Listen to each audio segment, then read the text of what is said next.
일과 가정의 양립, 그다음에 직장에서의 이제 차별 문제, 이건 사실 뭐 어제 오늘의 일이 아니고 아직도 여전히 남아있는 심각한 문제인 게 분명합니다. 이 문제를 어떻게 합리적으로 완화하고 또 해결해가면서 평등한 사회로 일과 가정이 양립할 수 있는 사회로 갈 수 있을지를 끊임없이 고민해야 됩니다. 네, 민주당 이재명 후보의 목소리죠. 새해 들어 연일 경제 민생 행보를 이어가고 있는 더불어민주당 이재명 후보가 오늘 이제노믹스, 이재명 플러스 이코노믹스로 불리는 이제노믹스 이 대형 경제 정책을 발표한다고 합니다.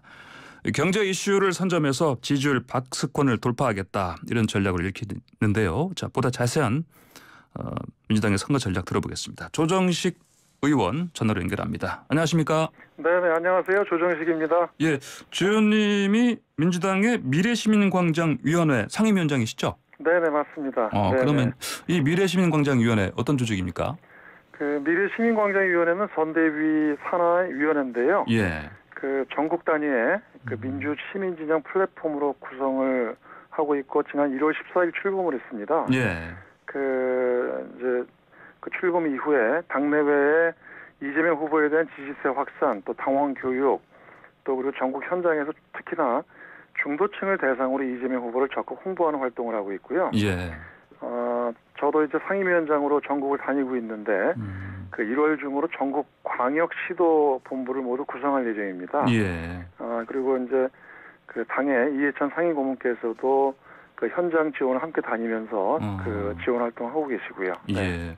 광역시도 본부 전체 다 꾸리신다. 1월 달 안에요. 네, 그러면 최근에 그 부산 본부도 출범하지 않았습니까? 네, 지난 1월 7일 날 그 부산 본부와 8일 날 경남 본부 출범식이 열렸습니다. 네. 그렇군요. 방금 말씀하신 이해찬 상임고문도 참석하셨고요. 네네네. 거기서 하신 말씀이 지금부터 4주 동안 이때가 선거의 핵심이다 이렇게 얘기하셨는데요. 네네. 아무래도 뭐 설 연휴를 끼고 있으니까 이때 형성된 여론이 남은 대선판을 결정 지을 거다 이런 얘기로 보면 되겠습니까? 네네, 그렇습니다. 그 오늘로 대선이 57일 남았는데요. 예. 그 사실상 이번 선거의 큰 흐름은 그 2월 초순에 설 명절을 기점으로 판가름이 날 것을 보고 있습니다. 예. 그 설 연휴에 이제 형성될 전국적 여론이 선거 판세를 좌우하게 될 것이고 그 부동층의 표심에도 큰 영향을 주게 될 것으로 보는데요. 네. 그리고 설 명절 지나고 그 다음 2월 15일부터는 공식 선거 운동이 시작되기 때문에 예. 지금부터 한 4주가량이 선거의 핵심으로 그렇게 보고 있습니다. 네. 예. 그러면은 설 연휴 전후해서 이른바 매직 넘버요? 지지율 네네. 어느 정도로 설정하고 계십니까? 40%대를 이제 확고하게 이제 또 안정적으로 네. 돌파하고 유지하는 것으로 보고 있습니다. 네. 그러면요. 네네. 근데 최근에 뭐 특히 이번 주 나온 여론조사들 보면은 한두 군데에서는 40% 넘어간 것도 나온 것 같은데 네, 전반적으로는 그렇죠. 30% 박스권에 갇혀 있다. 네. 이런 분석이 중론인데 뭐 이게 맞죠? 근데 박스권에 지금 갇혀 있다는 얘기는 사실 그 전부터도 좀 있었던 얘기인데요. 네네. 지금 그것에 좀 동의하기 좀 어렵고요. 네. 실제로 이제 이재명 후보가 올해 초부터 선두를 달리고 있고 그 40%가 넘는 여론조사도 여러 나오고 있습니다. 예. 그렇기 때문에 그 이재명 후보는 이제 흔들리지 않고 우리 갈 길을 간다. 이제 그런 기조로 임하고 있는데요. 예. 가장 중요하기는 그 경제 그리고 미래 또 민생 중심의 정책 행보와 그 앞으로 TV 토론 등을 통해서 그 지지도의 추가 상승에 주력하고 예. 조만간 안정적인 40% 지지율을 돌파하지 않겠나 이렇게 예상을 하고 있습니다. 네. 그렇군요. 방금 말씀하신 TV 토론요. 네네. 그 국민의힘 윤석열 후보가 사실 얼마 전까지만 해도 그 선대위 내용 그 혁기 잠깐만 하더라도 뭐 하지 않겠다. 예. 그렇게 얘기했었는데 태도를 바꿨습니다. 네네네. 예. 아마 최근에 그 이제 지지도가 좀 하락하고 이제 그러고 있으니까. 예. 뭔가 이제 그동안 수세적으로 TV 토론을 거부하고 있다가 다시 또 받을 수 있다 이렇게 아마 나오는 것 같거든요. 예. 그래서 이제 공식 선거운동 기간 동안은 이제 3번만 하게 되어 있는데요. 네. 이제 그 전에 어쨌든 한 두세 차례 이제 하면 좋겠다 이런 판단이 있고요. 예. 설 명절 전에 부터 TV 토론이 시작될 가능성도 있다 이렇게 보여집니다. 그게 실제로 좀 저쪽 후보하고 그쪽 선대 본부 쪽하고도 좀 얘기가 좀 오가고 있습니까? 이거는? 뭐 직접 양 캠프 간에 오가는 건 아닌데요. 예. 아무래도 이제 TV 토론을 하게 되면은 뭐 이제 뭐 방송사나 이제 이런 이제 이런 곳에서 아마 기획을 해서 제안이 오지 않을까 생각이 들거든요. 예. 그렇게 되면 저희들은 언제든지 응할 생각입니다. 네. 예, 알겠습니다. 이재명 후보의 지지율 얘기 좀 더 하겠습니다. 네. 문재인 대통령의 지지율을 온전히 흡수하지 못하고 있다. 네네. 이런 분석은 어떻게 보시는지요? 아마도 그 임기 말에 40%대 지지율을 보이는 건 아마 문재인 대통령께서 거의 전무후무하지 않을까 생각이 드는데요. 예. 여기는 이제 지금 국난이기도 한 코로나19 위기 극복 과정 등에 대한 평가도 반영돼 있다고 생각을 합니다. 네. 그런데 이제 아직 보면 그 현재 부동층이 아주 폭넓게 존재하고 있어요. 예. 그리고 부동층이 선택하시는 순간이 곧 다가올 것이고, 앞으로 지금 국민들께서 이재명 후보의 유능함이나 실력 또 이제 정책 역량에 대해서 그 많은 국민들께서 인정하고 공감대가 좀 넓어지고 있다고 보거든요. 예. 이런 부분들이 앞으로 지지로 이어지지 않을까 생각을 합니다. 그러면 언론에서는 이재명 후보가 현 정부와 차별화 전략을 계속하고 있다 이렇게 분석하는데요. 네네. 그럼 뭐 맞는 분석입니까 이건? 그 현 정부가 차별화 전략을 쓰고 있다기보다는요. 예. 저희가 뭐 차별화 전략이란 말을 이렇게 공개적으로 한 적은 없거든요. 네. 그 이재명 후보가 즐겨 쓰는 표현 중 하나가 청출어람입니다. 청출어람. 예. 네네. 그 얘기는 그 지난 이제 김대중 노무현 문재인 정부의 잘한 것은 계승하고 그리고 이제 잘못한 것이 있으면 고치고 또 필요한 것은 더하겠다 이런 예. 관점으로 임하고 있는 거거든요. 예. 네, 그런 부분들은 이제 저희가 일관되게 이렇게 저희가 지켜가고 있습니다. 네. 예, 알겠습니다. 네. 황보선의 출발새 아침 지금 더불어민주당의 조정식 미래시민광장위원회 상임위원장과 인터뷰하고 있습니다. 방금 전에 들어온 속보 하나 전해드리겠습니다. 네. 자, 합참에서 발표한 내용인데요. 네. 북한에서 동해상으로 미상의 발사체를 발사했다. 네네. 네, 북한이 동해상으로 미상의 발사체를 발사했다. 이 소식보가 들어와 있는데요. 자세한 내용 들어온 대로 다시 전해드리도록 하겠습니다. 자, 조 의원님. 네네. 그러면은 자 이런 와중에요. 네. 자 상대당 윤석열 후보 지지율이 빠지니까 거의 그만큼이 안철수 후보 쪽 지지율이 가파르게 상승하고 있지 않습니까? 네네 그렇습니다. 네. 이거는 예상을 어떻게 못하시는 거 아닙니까? 저희가 예상 못한 변수는 아니고요. 예. 윤석열 후보와 국민의힘에 대한 실망이 안철수 후보에게 옮겨간 것으로 지금 보고 있는데요. 예. 이 표를 분석을 해보면 윤 후보와 안 후보의 지지율 변화가 어떤 새로운 표의 확장이나 이런 게 아니에요. 예. 기존 표의 분산과 이동으로 나타나고 있어요. 예. 그러니까 마치 그 일종의 시소 게임 같은 양상을 보이고 있다고 보는데요. 다만 이제 국민의힘이 지난주부터 전열을 정비하고 있거든요. 예. 그래서 윤석열 후보의 지지율이 일정 부분 다시 이제 뭐 상승하는 유지할 가능성도 있고, 그 여부에 따라 안철수 후보 지지율이 어떻게 될 예. 것인가가 일단 좀 관건이라고 보고요. 예. 앞으로 한 1주에서 2주를 좀 지켜봐야 될 것 같습니다. 네. 그렇군요. 알겠습니다. 안철수 후보는요. 사실 출마 선언할 때부터 계속해서 자신이 정권 교체의 주역이 되겠다. 자신이 바꾸겠다. 끝까지 가겠다. 이런 얘기를 했고 지금도 같은 얘기를 하고 있거든요. 네네. 끝까지 그냥 그 다자구도로 갈 것으로 그런 가능성이 혹시 있다 보시는지요? 그 부분도 지켜봐야 되겠지만 아마 안철수 후보와 지금 이제 윤석열 후보 간의 야권 단일화 뭐 이런 뭐 자꾸 이슈들이 나오고 있거든요. 네. 근데 이제 사실은 이 국민의힘 일각에서 주장하는 이제 그 뭐 공동 정부냐 하는 그런 단일화 얘기가 나오는데 네. 이 본질은 그 일종의 정치 권력을 나눠 갖자는 담합에 불과하다고 좀 봐져요. 그리고 이제 단일화가 많이 성공을 하려면 예. 그 두 가지가 필요한데 하나는 국민에게 감동을 주는 단일화가 돼야 되고 예. 또 하나는 자신을 포기할 수 있다는 그 각오가 전제돼야 하거든요. 이런 점에서 역대 대통령 선거에 성공한 단일화는 딱 한 번 있었습니다. 예. 그건 노무현 정몽준 단일화였었는데요. 예. 당시에 노무현 후보가 그 3등의 상황이었었어요. 네. 그럼에도 불구하고 자신이 안 될 수도 있다는 것을 각오하고 단일화에 나섰던 것이고 이제 그래서 감동의 드라마가 만들어졌던 거거든요. 예. 근데 과연 이제 윤석열 후보와 그 안철수 후보 양측이 그렇게 모든 것을 내던지는 단일화에 나설 수 있겠냐 이런 데서 이제 의구심이 있다고 보고 예.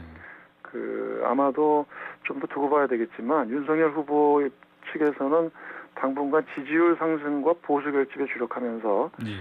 그 단일화 이슈를 키워서 현 국면을 타개하는 이슈로 활용할 가능성이 높고 또 안철수 후보 역시 그 자신으로 단일화된다면 모를까 예. 또 그렇지 않고 또 다시 철수하게 되는 그런 상황을 선택하기는 쉽지 않다고 보여집니다. 예. 어제 그 국민의당 권은희 원내대표가 저희 방송 출연해서 이런 얘기했거든요. 네네. 공동 정부론 그 더불어민주당에서 얘기했던 연립정부 이런 게 사실 대통령제하에서 성립이 될 수 없는 개념이다. 확실하게 선을 그었습니다. 뭐 그러면 이제 끝까지 다자구도로 하겠다. 액면 그대로 들어서는요. 그런 네. 말인데 사실 민주당 입장에서는 이렇게 되면 뭐 나쁠 거 없지 않습니까? 어쨌든 이제 지금 거의 막판의 마지막 네. 변수가 이제 네. 선거 구도가 어떻게 되는가 이제 이런 데 아마 관심들이 많아지는 것 같습니다. 예. 그런 데서 이제 이렇게 뭐 안철수 후보까지 포함한 다자구도로 갈지 아니면 이제 양자구도로 갈지 이 여부를 지금으로서는 뭐 가늠하기는 어렵다고 봅니다. 예. 하지만 방금 전에 말씀드린 대로 이런 야권의 이런 단일화 후보 단일화가 예. 이게 명분이나 국민적 모양에서 이게 좀 뭔가 이것들 감동을 주고 설득력을 갖기가 쉽지가 않다는 측면이 있는 것 같거든요. 예. 그리고 또 이제 시기적으로 봐도 이제 좀 있으면 설 연휴가 지나고 예. 이제 이어서 후보 등록하게 돼 있거든요. 예. 2월 15일이요? 예. 네네. 예. 그래서 시기적으로도 만만치 않고 또 이 협상 과정이란 게 예. 양쪽의 이해관계가 팽팽할 수 있기 때문에 간단치 않은 과정이 될 수도 있어요. 예. 네. 만약에 이게 현실화 한다면요. 단일화가 이게 정말 대선 정부를 빨아들이는 블랙홀 되지 않겠습니까? 아무래도 가장 큰 이슈가 될 수는 있죠. 네, 근데 이제 그런 점에서 뭐 저희들과 이재명 후보는 흔들리지 않고 예. 우리의 길을 가면서 그 다음에 과연 누가 진정한 대통령감인지 예. 그 나라를 제대로 이끌 유능한 대통령감인지 예. 이것들을 국민들께 적극적으로 말씀을 드리고 또 지금까지 그렇게 해왔거든요. 예. 네, 그걸 통해서 이제 그 선택을 받는 그런 전공법으로 저희도 나가게 될 겁니다. 알겠습니다. 자, 이재명 후보 오늘 일정이 경제정책 발표, 대형 네네. 경제정책 발표, 이제노믹스 발표하는 자리가 된다고 들었습니다. 네네. 설명 좀 해주십시오.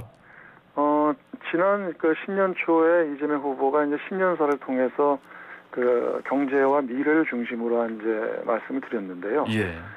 그에 대한 부분들을 보다 이제 구체적으로 담아서 설명드리고 또 이제 비전을 얘기하는 그런 자리가 될 겁니다. 예. 기본적으로 이제 이재명 후보와 더불어민주당 선거 대책의 기본 전략은 미래와 경제를 기조로 한 준비된 경제 대통령, 네. 그리고 대한민국의 미래와 국민의 삶을 책임질 수 있는 확고한 정책 역량, 우위를 보여주는 것이 기본 전략입니다. 예. 그런 점에서 봤을 때 지금까지 이재명 후보가 발표한 공약을 보면요, 소확행 공약이라고 있습니다. 예. 저희가 소소하지만 확실한 공약, 이렇게 이제 아주 생활 밀착형 공약을 말씀드리고 있는데, 예. 이 소확행 공약이 지금까지 43건을 발표를 했어요. 예. 그리고 이제 분야별 정책 발표도 한 7차례, 총 50건에 달하고 있거든요. 네. 근데 반면에 이제 상대 후보 측의 윤석열 후보를 보면은, 지금 이제 한 줄 공약이라서 나오는 한 몇 건과 예. 또 유튜브 형식의 영상 공약 이런 몇 건 정도로 사실 현격한 차이가 있거든요. 예. 그런 점에서 보면은 이재명 후보의 압도적 정책 역량과 비전을 국민들께서 평가를 해주시고 있다고 봅니다. 네. 네, 그래서 그 부분을 계속 기본 전략으로 해서 저희들이 계속 이어나갈 생각입니다. 예. 이 경제 대통령이라는 타이틀이요. 네네. 혹시 윤석열 후보도 만약 갖다 붙이면 네. 예. 잘 어울리겠습니까? 예. 글쎄요, 그럼 국민이 판단하실 텐데요. 윤석열 후보께서 네. 이제 공약 발표가 워낙 늦기도 하고 또 이렇게 단발적으로 말씀하시는 걸 보면 예. 이미 이재명 후보가 했던 얘기들을 또 반복하는 경우도 있는 것 같아요. 따라하고. 네, 근데 그런 부분들은 국민들께서 다 잘 판단을 하실 거라고 봅니다. 네. 예. 뭐 또 사실 원래 요즘 윤석열 후보가 엊그제 네. 얘기했던 거 있지 않습니까? 네. 사병들 월급 200만 원. 네네. 뭐 이것도 원래 원조는 이재명 후보 거다. 민주당에서 이렇게 얘기하는 것 같은데요. 맞습니까? 그렇죠. 이재명 후보가 이미 예. 그 국방안보 공약도 다 종합해서 발표를 했고요. 예. 거기 보면 이제 그 우리 사병들, 우리 이제 그 일선 그 이제 안보 현장에서 가장 고생하는 우리 사병들에 대해서도 예. 그 처우 개선과 앞으로 이제 그 국방 차원에서 국방안보 차원에서의 그런 공약들을 이미 그 200만 원 월급도 다 발표를 했습니다. 예. 네. 어허. 그것만을 딱 대서 또 얘기하는 것도 예. 너무 따라하시는 것 같아요. 아, 그렇습니까? 근데 경제 대통령 하면 또 뭐 과거에 또 MB를 떠오르시는 분들도 좀 있거든요. 네네네.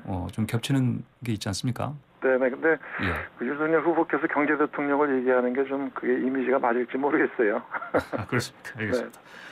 자, 국민의힘 쪽에서요. 네네. 이른바 세대 포위 전략, 네네. 2030 젊은층과 딱 연동되어 있는 60대 지지층 한꺼번에 잡겠다. 그래서 40대, 50대를 포위하겠다. 네네. 이런 전략을 뭐 지금 펴는 상황 같은데요. 네네. 이런 야권 전략 어떻게 평가하십니까? 글쎄요. 이제 지금 요즘에 나오는 얘기 보면은 뭐 젠더 이슈나 또는 뭐 멸공 뭐 이런 멸공, 얘기까지 나와요. 예. 또 국민의힘과 윤석열 후보가 매우 좀 다급한 모양이다 이런 생각이 드는데요. 네. 지금 우리 대한민국이 세계 10대 강국과 선진국 반열에 오른 나라거든요. 네. 그래서 아무리 대선이 급하다 해도 좀 저 멸공과 같은 철진한 색깔론이나 또 그 세대와 성별 또 정치 이념으로 이 국민과 나라를 편가르고 갈등을 조장하는 그런 운동은 매우 적절치 않다고 봐져요. 예. 그리고 국민들께서도 절대 동의하지 않을 거라고 보거든요. 예. 이 멸공에 대한 그 얘기도 참 이제 어쩜 좀 우습기도 하고 어처구니도 없는데 또 이런 비슷한 또 이제 그것을 언행을 하다가 네. 또 역풍이 부니까 또 윤석열 후보께서 또 내놓은 또 해명을 또 해요. 네. 근데 그것도 참 어처구니가 없어요. 자신의 집에서 굳이 먼 이제 마트까지 가서 장 보고 멸치로 국물 또 내겠다고 하시는데 예. 또 그러면서 볶음 멸치를 또 사세요. 네. 이게 좀 앞뒤가 안 맞고 아마도 좀 뭔가 일단 저질러 놓고 여론이 안 좋으니까 그저 장을 본 거다 예. 이렇게 또 다시 해명을 하시는데 또 이런 것들이 전반적으로 더 국민을 좀 더 우습게 보고 또 이렇게 우롱하는 게 아닌가 싶기도 합니다. 네. 예. 알겠습니다. 그 3월 9일 대선 때 이 국회의원 재보궐선거요. 네네. 이것도 같이 치러지는데 관련 공천 있지 않습니까? 네네. 이거 어떻게 됩니까? 무공천 가능성도 뭐 얘기가 들리던데요. 아니요, 아직은 뭐 그 점에 대해서는 네. 당과 선대위 차원에서 아직 그 점은 논의된 적이 아직 없습니다. 야, 예. 네네. 뭐 앞으로 이제 그 적절한 시점이 되면 이제 어떤 방향으로 할지에 대해서 아마 의견 수렴도 하고 예. 결정을 하게 되지 않을까 싶습니다. 예, 그렇군요. 그 대장동 의혹이요. 네네. 어제 그 사건 재판이 시작됐습니다. 네네. 이제 김만배 씨가 이런 얘기를 했거든요. 이재명 성남시장 지시와 방침에 따른 것이다. 이거 얘기 듣고 국민의힘에서는 바로 또 이 특검법 상정하라 이렇게 압박하고 있는데요. 이 특검법 어떻게 좀 논의가 되는 겁니까? 우선 김만배 씨가 했다는 얘기는 예. 이재명 성남시장의 지시와 방침이라고 이렇게 보도가 됐는데 예. 이거 좀 잘못된 얘기라고 보거든요. 실제로 김만배 씨 측 변호인이 입장문을 내서 이재명 시장이 사업자에게 지시하거나 성남시와 성남시장이 결정했다는 취지가 아니다 이렇게 밝혔어요. 예.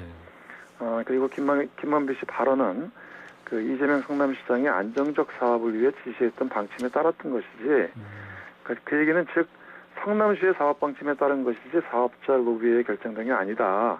이런 점을 설명하기 위해서 하는 과정에서 이렇게 나왔다. 이제 그렇게 입장문을 얘기를 했어요. 예. 그렇기 때문에 이거에 대해서는 좀 오해나 잘못된 보도를 좀 바로잡을 필요가 있다고 보고요. 예. 이 특검에 대해서 대장동 특검에 대해서는 이재명 후보와 민주당 모두 저희가 찬성을 하고 있습니다. 예. 그리고 이 대장동 특검과 함께 또 이 사건의 본질인 화천대유 50억 네. 이에 대한 의혹과 또 부산저축은행 대출 비리를 모두 함께 특검하자는 입장입니다. 네네. 그런데 이제 국민의힘에서는 이재명 후보만을 특정해서 계속 얘기를 해요. 예. 그리고 또 특권 임명권도 야당이 가져야 되겠다라는 등 일방적 주장을 당한 특검법을 발의를 했거든요. 네네. 그러면서 계속 정치 공세를 펼치고 있는 거죠. 네네. 그러니까 이게 이제 좀 제대로 진행이 안 되고 있는 겁니다. 알겠습니다. 예. 저희는 오늘 말씀 여기까지 듣겠습니다. 감사합니다. 네네, 고맙습니다. 네.